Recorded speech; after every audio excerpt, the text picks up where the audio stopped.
So, in today's video, I'm going to talk to you guys about how to write a review, specifically an art review. Since, of course, as you guys know, I've been doing that a lot as of late in my pre recorded content. So it's not very complicated. And what I'm saying here is some things that you can find on the internet, on different websites, as to what to do when writing a review. So I'm definitely not going to be giving you guys like, oh, big world knowledge reviews and, oh, we've discovered the secret of life from She Stole My Thunder. So these are basic ideas, obviously, guys, that I'm going to be presenting to you. Nothing complicated.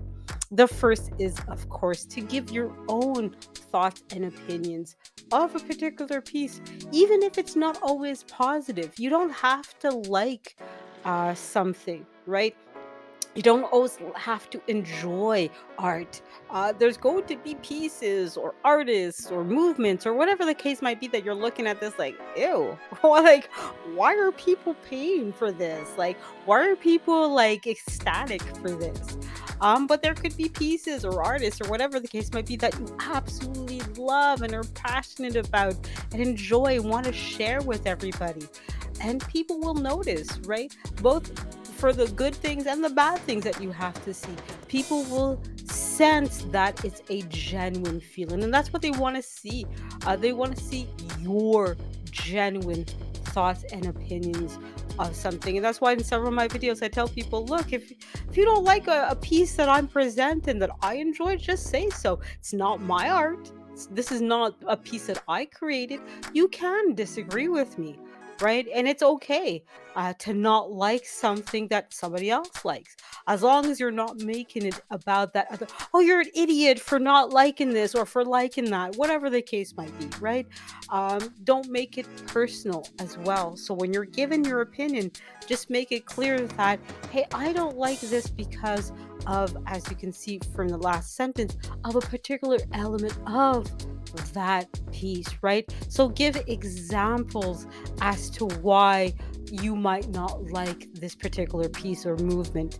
There are art movements like the Harlem art movement that came out of political injustice or out of a particular cultural circumstance, or whatever the case might be, that because maybe you have a different culture or political opinion, and might be, well, wait a minute, I disagree with you because not of the art in of itself, but because of the political or cultural opinion that you have. And I think it's important that if you are going to, have those opinions that are controversial or different, try to, as much as possible, make the opinions about the movement and not the person, right? As much as possible. That's just my thought on it, guys. Obviously, you don't have to like everybody. I know, like I've said this in other videos, there's going to be people in my life that are going to say, I don't like She Stole My Thunder because of XYZ uh reason, right? Not everybody's going to be a fan of me, just like not everybody, I'm not going to be a fan of everybody else, right? There's going to be people I don't like. Sometimes I'm going to be justified, sometimes I'm not, sometimes it's just because of a personal experience, right? And that's okay. We don't have to love everybody. We should hopefully respect everybody enough to be like, okay, I don't like you, but I'm gonna give you your space. I'm gonna stay in my corner. You can stay in your corner, and that's good enough, right? Um, so hopefully that's how we all operate. But I know realistically, that's not how everything works in the world, unfortunately, right? But I digress. So that's the first element of uh, doing an art review, is to give your personal opinion. Now, I say this in the first, but there's no real order to this. Obviously, if this is part of an art review project for school, for example, if you're an art historian or learning to become an art historian, obviously follow the course plan that the teacher gives you. They tell you have to present things in a certain way, in a certain order, whatever the case might be. Then obviously follow what the teacher is telling you. But obviously, for me, I'm doing this for my own personal growth. Like I said, I'm by no means the most intelligent person. I'm no Einstein. I'm no Forrest Gump either, you know. But I'm doing this for my own personal interest. So I might not present things in the order that you see here on screen. In fact, usually I give my personal opinion last more often than not, right? But like I said, I digress. There's no particular order. It's really up to you guys. Like I said, unless it's part of a school project, then follow the instructions or standards that the school or teacher tells you to, right? So obviously in the next sections of this video, I'll be talking about the other elements that are important to include when doing an art review.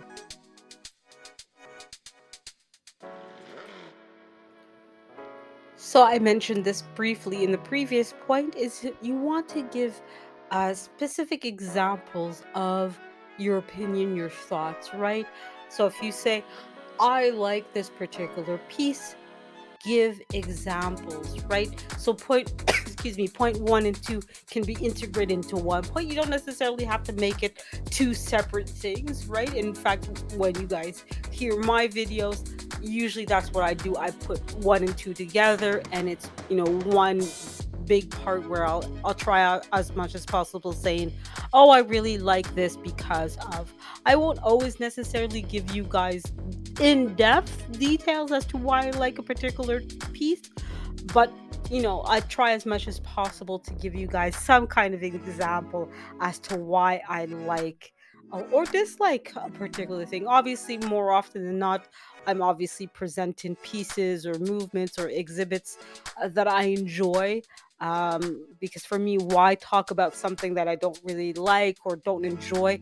I don't see the point in harping over things that are negative, whether it's a negative experience or a negative opinion. Um, if I'm going to talk about negative, it's negative in the sense of something that I'm taking away. For example, right now I'm trying to lose weight, so I know I have to go to the gym. I have to take away some of that food that I eat, right? And we all know that we all have our bad eating habits. Maybe I'm projecting. Maybe I know that there's a lot of my food habits that, yeah, I kind of need to take away. Not eat as much hamburgers and fries as I do. I do like a good hamburger, and there's a particular restaurant not too far from me that really does make a good hamburger and fry that I really do enjoy. I was half tempted to go there tonight, but I'm like, yeah, I need to step away from that. So that's a negative to some degree where you're taking away something you enjoy, but it's for the benefit of my health, right? I do need to be concerned. I may not want to live until 3,000 years, but I don't want to be unalive tomorrow either, right? So I do try to, when I talk about specifics, I do try to talk about the positive things, just for my own mental health, but also hopefully for you guys as well, because why would you want to come to a channel that's always negative and down and talking about the bad things? I think we get enough of that when we're watching the news, and there's quite a few channels out there that are talking about rumors and quote unquote spilling the tea. Like, you hear a lot on YouTube where they're talking about, hey, did you hear about this person? And all that stuff. And it's their right to talk about it. You can talk about whatever you like on your channel, but at the end of the day, I'd rather add positive than and take it away negative more than the other way around, right? At least that's my own thought. Anyways, as usual, I'm ranting, but hopefully, you guys are learning in this video a little bit. At least I hope. So yeah, so basically, you want to add examples when you're giving your opinion, or even if it's just you're really being very formulated, because maybe you're doing this video or essay for a school project. You want to give examples as to what you're talking about, right? So if you're saying, well, Picasso is a grand artist, you want to give examples as to why that applies, right? You don't want to just say it because, well, that's what you feel or that's what you heard people saying about him, right? You want to give examples as to what makes him a grand artist or not. I'm it's with art reviews, whether you're doing this for a school project or for yourself. Obviously, I'm doing it for my YouTube channel. You want to, give examples. You want to uh, be have some logic to it. You want to make some sense, right? Um, but you can just do it for your own personal opinion. Just say, hey, I just don't like it. That's not the kind of thing. Doesn't make sense to me, and that's fine. Like I said, as long as you're not attacking the person, attacking the artist, or attacking people who like that particular style or painting or whatever the case might be.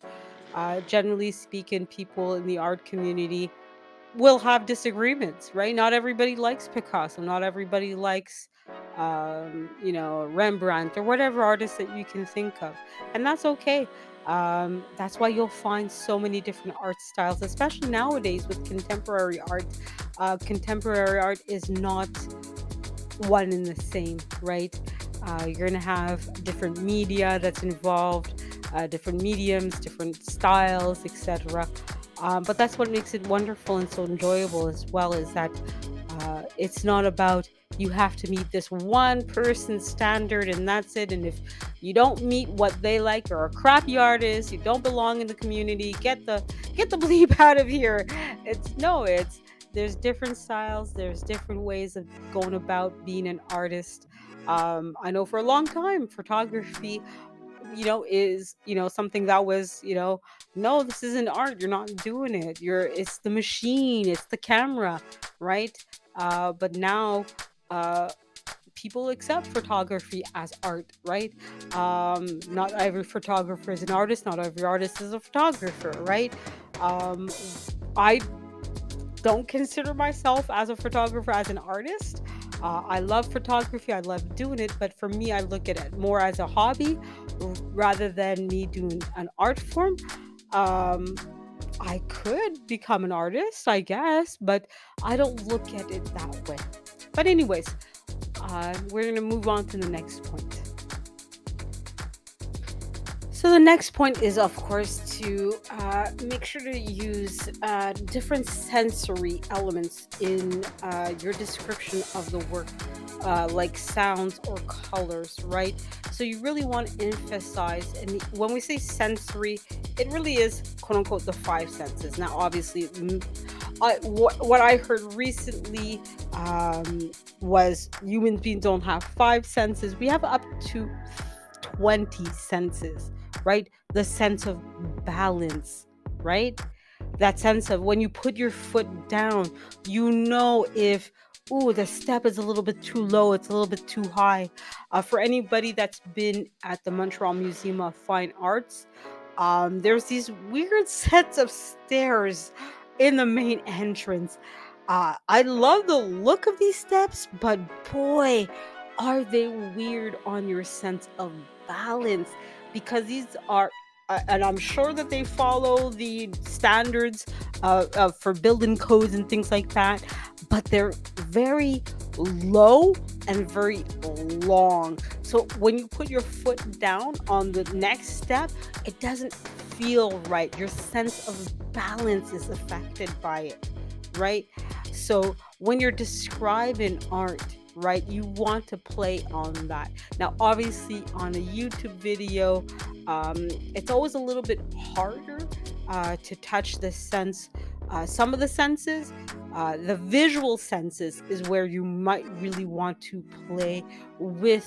Some of the opinions that you give. So already, you want to really choose arts when you review art.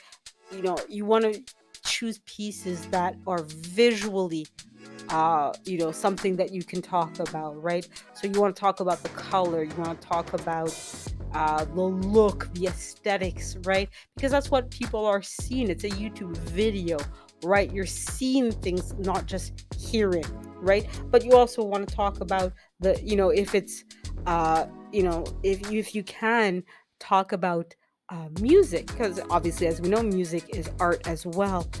Or maybe it was a video performance or a performance where maybe they had a colorful outfit and intrigue in music, right? So you want to really address both things as much as possible. Now, obviously, YouTube has come out with their podcast feature. I haven't looked too much into this new feature of YouTube, so I'm not 100% sure what that's about for YouTube. I know podcasts tend to be where a person or people sit down and just talk, essentially, from what I know of it. So it's not necessarily very visually pleasing for those of you who are more visually, visual learners. Um, but for those of you who want to listen or like to listen, podcasts are a lot more interesting. So obviously, if you're going to do an art review, that is part of a podcast. So using those kind of visual examples may not be the best to go with, because people are not necessarily seeing the object or artifact that you're talking about. So you might want to imply other senses like hearing, rather than seeing, for example. Or you need to be very descriptive in those senses that you are using in a podcast where people are not seeing the artifact in question, right? But the point still remains is that when you're dealing with senses, when describing an artifact, you tend to reach the person a lot easier, right? Because we know smells, we know sounds, we know colors, right? When I say deep red or a deep blue, you know what that looks like. You know what an aggravating is like, nails on a chalkboard. You know what that sounds like. I don't have to tell you in agonizing details what that sound is or what those colors are. You know that already, right?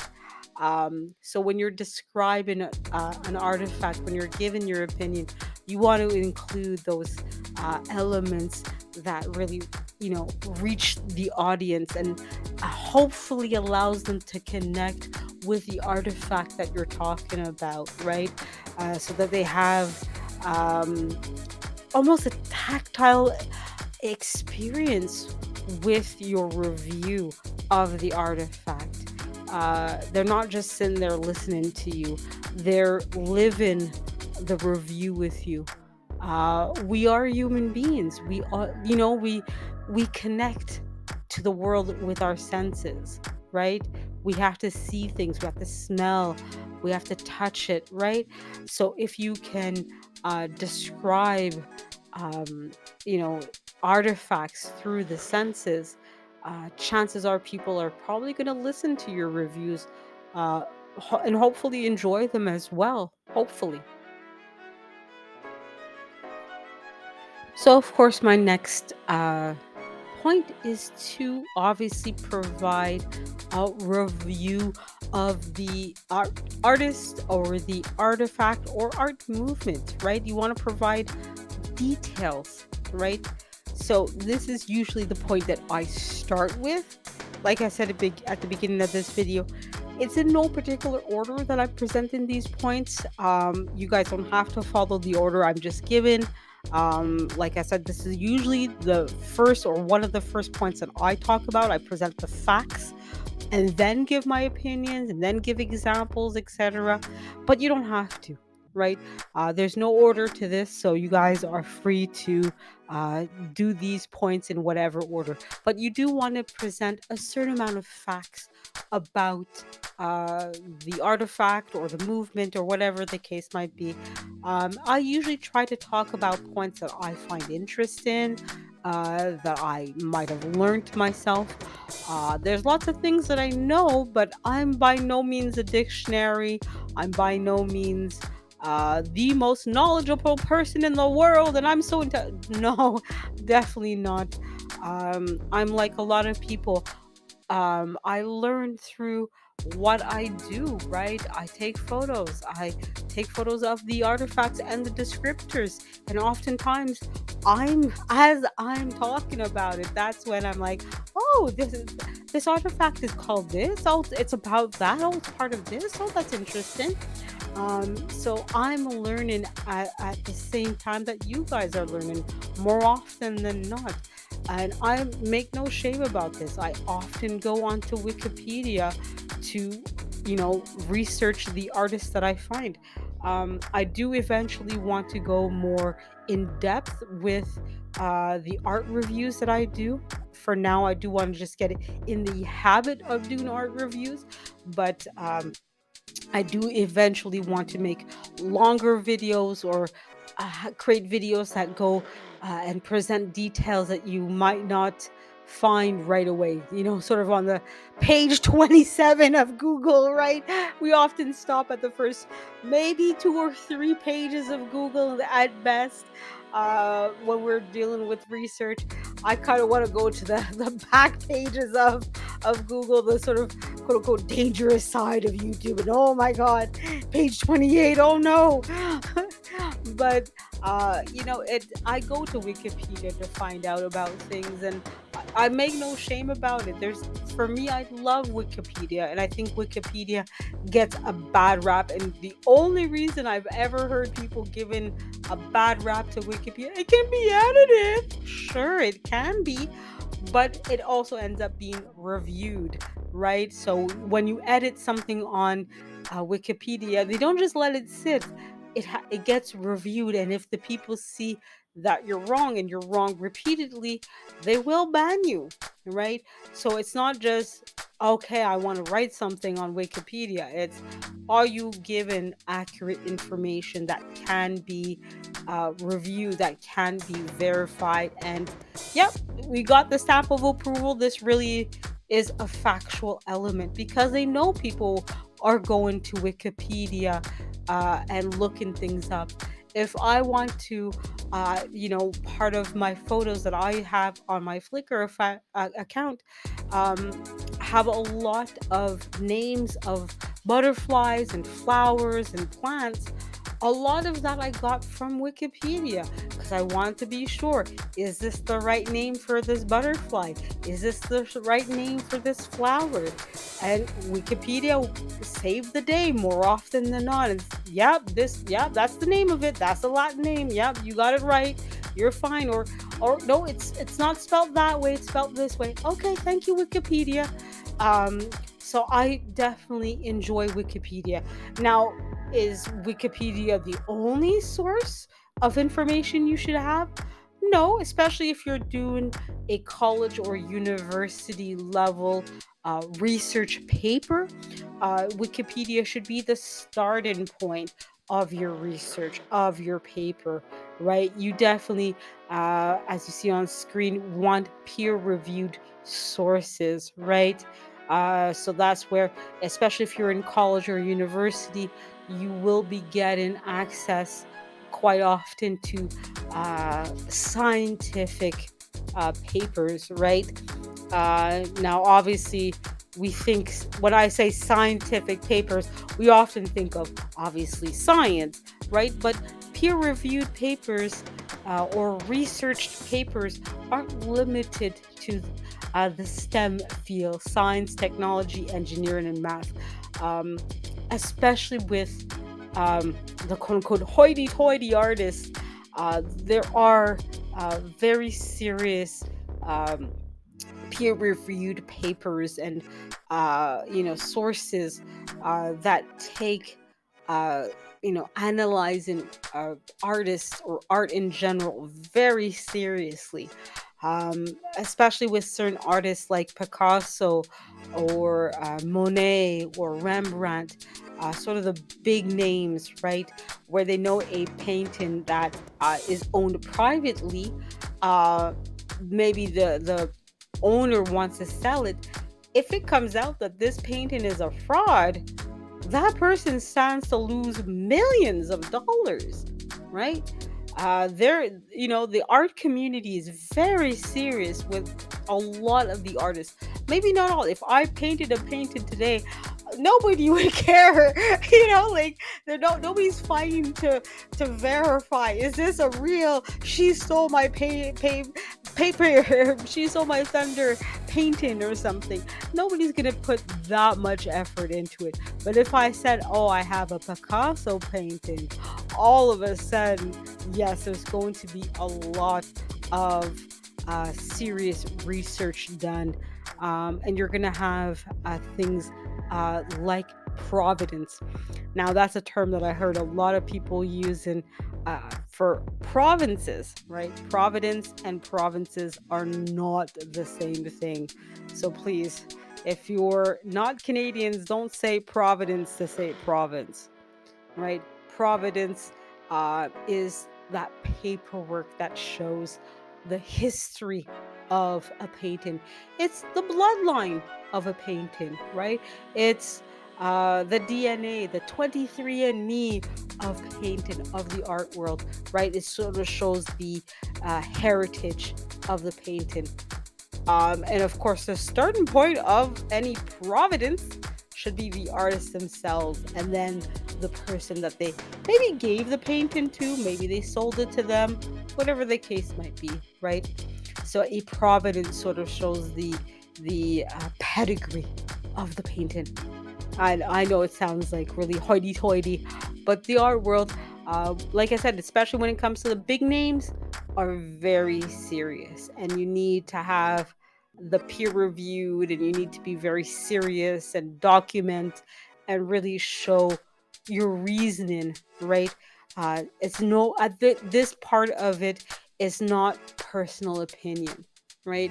It's facts, it's information, things that can be documented and verified at all points, right? You can give your opinion, you can say, I like this, I don't like that, that's fine, but you need to be serious when it comes to this. So, this last point, and again, there's no particular order in the points that I'm bringing to you. So, when you're doing your art reviews, this doesn't have to be a point at all. It doesn't have to be the last point. It could be the first, it could be the before last one. It's up to you. There's no particular order. It's, of course, to include how the artifact, the artist, the movement fits into a larger element, right? So you want to talk about how the Harlem Renaissance fits into Black culture or American culture as a whole, right? How why that movement came into place and why it was so important, right? Um, for those of you who don't know, the Harlem Renaissance or Harlem art came about in the 1920s and 30s, in, of course, Harlem, which is part of New York City, and at a point where uh, Black and Americans or African Americans, however, whatever terminology you want to use, um, really felt a need to make a name for themselves, to have their own culture, their own identity, their own thing, but most importantly, to support other Black people in their ventures, right? Um, Kind of reminds me of that brand, For Us By Us, Fubu, right? Fubu was a big brand. I think the creator is on Shark Tanks now. Having that part that we want to be more than just. I think this is the first generation where, as a whole, Black people were not slaves, right? Because let's not forget, it wasn't until the 1860s, 1870s that slavery ended. So the 1920s, there were people alive at this time that went through slavery themselves, right? So Black people in the 1920s and 30s, this is the first generation of Black people that nobody in that generation was a slave. Their parents, their aunties, their uncles, their grandparents, maybe they were slaves. Probably they were slaves, but they themselves were not slaves, right? So they were in a position where they could be like, Oh, I want to be a singer. I want to be a dancer. I want to be a painter, a sculptor, a doctor, a lawyer, whatever it was. Let's do that. And let's support each other in whatever the project was, right? You want to be a doctor, a lawyer? Great, fantastic. God knows we need doctors, lawyers, teachers in the Black community, right? But hey, you're a great painter, you're a great singer. We need to pass the time. Slavery just ended 60 years ago, right? 60. When we're talking about the difference between 1920 and 1860, that's 60 years. It's not a whole lot. It's a generation, right? I'm not quite 60, so imagine. I remember what happened 30 years ago. Imagine 60 years ago. That's 2 times 30, right? I'll probably remember some of what happened 60 years ago. Maybe not all. Not all should be remembered, but I remember, right? So, of course, art, especially in the Black community, the 1920s and 30s, had an extremely big importance. So when you talk about art, when you're doing art review, you want to remind people that it's not just a painting. It's what does that painting do in. Now, I admit I don't always do this in my art reviews. Sometimes I do it subtly, right? It might be just a one-off line that I might not even realize that I'm doing it, right? And oftentimes, I'll integrate this element into the sort of factual elements of, right? So I'll talk about a key artist that might have, like Picasso, started a movement, right? So to put emphasis, especially with contemporary artists, that they sort of came at a point where people were questioning, and that artist brought the question of XYZ, right? I might not say it in that way, but oftentimes we have to remember that contemporary art in particular, so like the Harlem Renaissance, was there to question, was there to say the statu quo, that's not what we're about. Especially for the Harlem Renaissance, it's like, look, we as Black people, we want our own art. We want art that reflects us, that's made by us, that's for us. We don't care if white people, Asians, or any other group or religion likes this art or not. This is for us. We're finally in a position where we can express ourselves. Nowadays, is Harlem Renaissance important? You tell me. You tell me if Harlem Renaissance is still important. If that emphasis on Black culture, Black art is still important. I know I like it. It's important for me as a person, as an individual, but as a whole, should we continue as a culture to support Black artists and only Black artists, or should we branch out? Should we integrate anime, which is a big art movement? It's not just Japanese cartoons. It's just Japanese. It's just cartoons for kids. No. It has its own style. It has its own references, right? Should we integrate that into the Black culture? A lot of Black people love, including me. I love anime. I love cartoons. They're enjoyable. Should we integrate that into our culture? Right? You tell me. I have my opinions, but your opinions are still valid. They're still, especially if you are Black yourself, you might have your own thoughts and opinions on that. You might tell me, no, she stole my thunder. We are Black, they are Japanese. Leave their culture for them. We have our own thing. Right? And that's absolutely fine. Like I said, you guys have the right to have your opinions.